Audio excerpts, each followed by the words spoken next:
Okay, so today we're checking out Dehancer inside the DaVinci Resolve. I'm pretty sure most of you guys have all heard about Dehancer, but for those who haven't, it's basically just a plugin that allows you to simulate any type of film look you want, including grain, halation, bloom, and a bunch of other great tools. I have one example in DaVinci and I have one example in Photoshop, but let's get into this first example. Okay, so the first example is a clip that I got from a low light test with a couple of friends. What you're looking at now is the original color grade that I did for the video. What I'm going to try to do is simulate as close as possible with Dehancer to the original look that I had.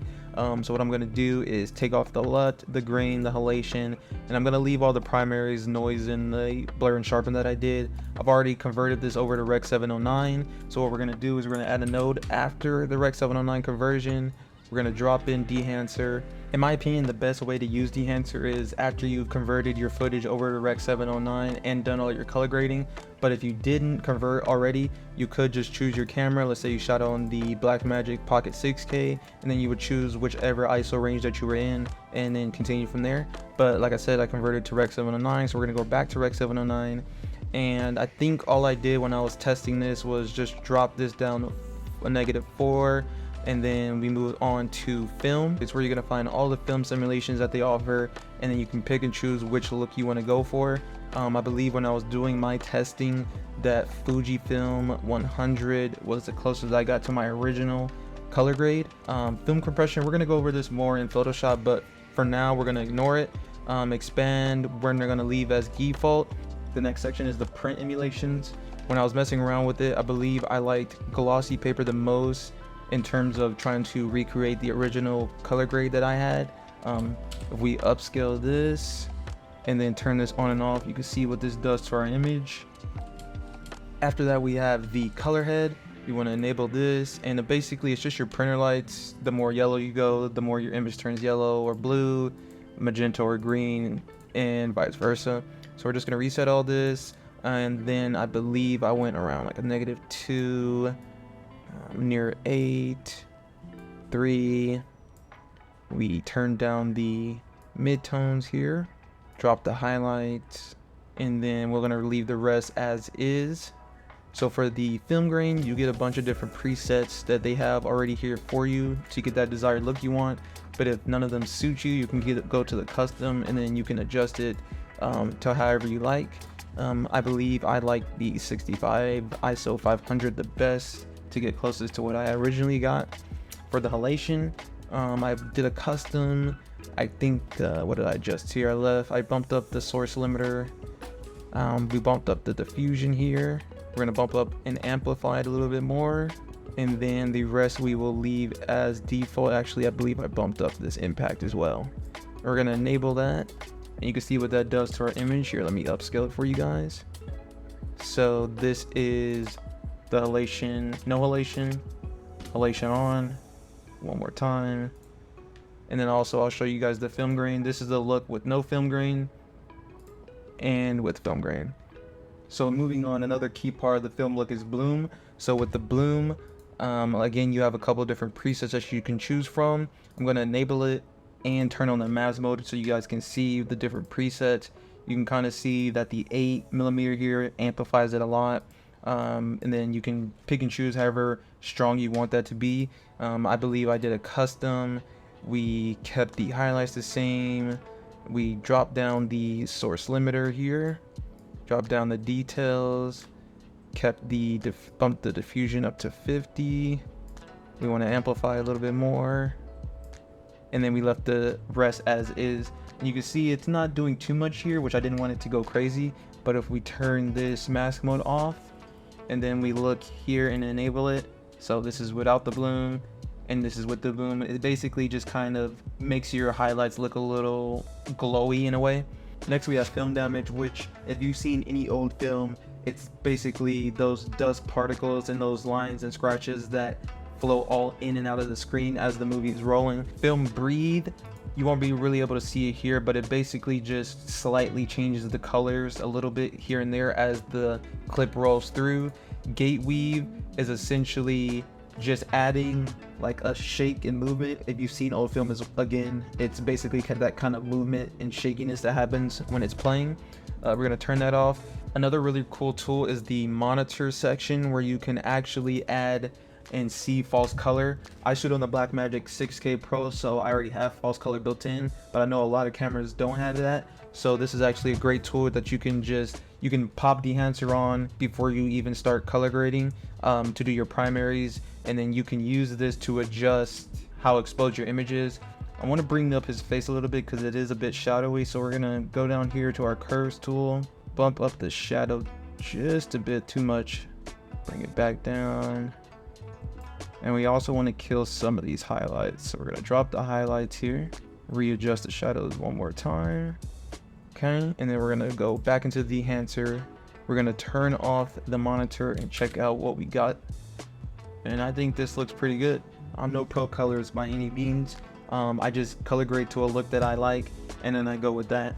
If we compare this to the original color grade, this is what we have right now after using Dehancer.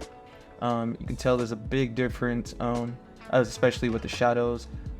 You have to take this with a grain of salt, as I'm editing this now on a 4K OLED, so I'm able to see much more detail, much more accurate darks compared to when I first edited it and it was on like a 1080p monitor that I used to game with. And just to give you guys another quick example before we hop into Photoshop to show you how easy it is to get a look that you want, I'm going to use a different clip here that is more suited for film because this one's shot in a day, so it has a bunch of highlights. We're going to open up the nodes here. We're not even going to convert to the Rec 709. We're going to drop the Dehancer on. We're going to scroll up here. We're going to choose the camera. This was shot on a Blackmagic 6K. We're going to go Gen 5 ISO 400. Already this is somewhat looking decent, but we're going to just adjust it here. We're going to bump up the temperature. We are going to change the film to Fuji Chrome Velvia 100. We are going to leave the expand as is. We're not going to mess with the film compression. We're going to change the print also to glossy paper. We're going to go over here to halation, enable that. We're going to go mask how much halation we're getting. And I think, no, that's way too much. We're going to go with the 8mm Super 8. Turn off mask mode. We can see how that looks with and without. It's a little strong, but we're just doing this for example's sake. We're going to turn on the bloom here. It's not doing anything on that preset. It's doing a little bit there. We're turn off and on. We see the bloom happening there. The grain, I don't know if I like the grain. 35 looks decent. In just a few clicks and adjustments, we go from the raw log footage, B-raw, to this, and this actually looks pretty good. I mean, obviously it was just in like less than a minute. You can make this a lot better, but for just a few clicks, I think that's pretty good. So we're gonna hop over into Photoshop and just go over a few things there. Hopefully this video isn't long. I don't know exactly my time frame right now, but we're gonna quickly go over this real quick. We're gonna open that. We're gonna convert this to smart object. We're going to go to our filters, Dehancer. We're gonna open this up. Now this is already a photo that I edited a while ago, so this might be cheating a little bit, but I just want to quickly show you guys that even if you already have edited photos, you can use the Dehancer on top of that. Just to go over the tools real quick, it's basically every single thing that you had in the DaVinci plugin is just for photos now. So you have all that over here, but we're just going to quickly go over and start just throwing on a bunch of presets so you guys can see how this looks. You can filter out all the presets here at the top, and you can get a bunch of different presets. I think some of these are made by other people outside of the Dehancer team, and some are made by the Dehancer team, as you can see. But if we just start randomly clicking, you can see all the different looks that they have here. And I think this is just a super great tool for people who want to edit their photos and look film-like. Some people who shoot on Fuji already kind of have this, but for those who don't have any type of Fuji camera that doesn't simulate these film looks, I think this is a great tool. I would go with this. I like this a lot. You can see the original edit versus the film simulation. We're gonna back out of here real quick, and I want to show you guys. So this is a photo from a concert shoot that I did with Jax. So I want to go over that one tool that I didn't in DaVinci Resolve, which is the film compression. So as you can see, her face is pretty overexposed in this photo. So we're going to activate the film compression, and we're going to bump up the impact here, change the white point, and bump up the tonal range. So after all that, if I unclick this off, click it back on, you can see that basically what film compression is doing is it's bringing back and saving those highlights for anything that's super overexposed or looks like it's clipping.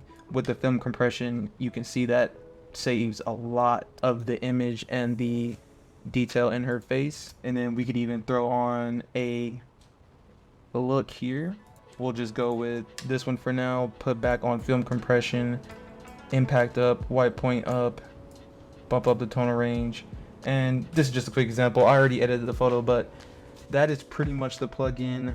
In the time that I've had Dehancer and used it, the only real negatives I have towards the plugin would be the pricing. A lot of people get steered away at the pricing for the video aspect of the plugin.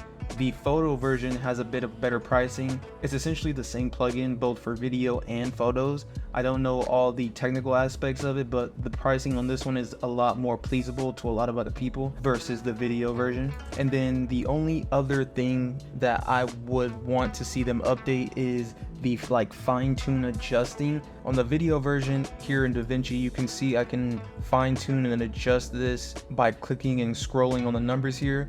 But on the Photoshop version, all I have is just this dial here, and sometimes it's a little hard to dial in exactly on the numbers that I want unless I just have to actually type it in. But other than that, I think that's about it. I hope you guys enjoyed the review. You guys can get 10% off if you do want to buy Dehancer down in the link below. But other than that, I'll catch you guys in the next one.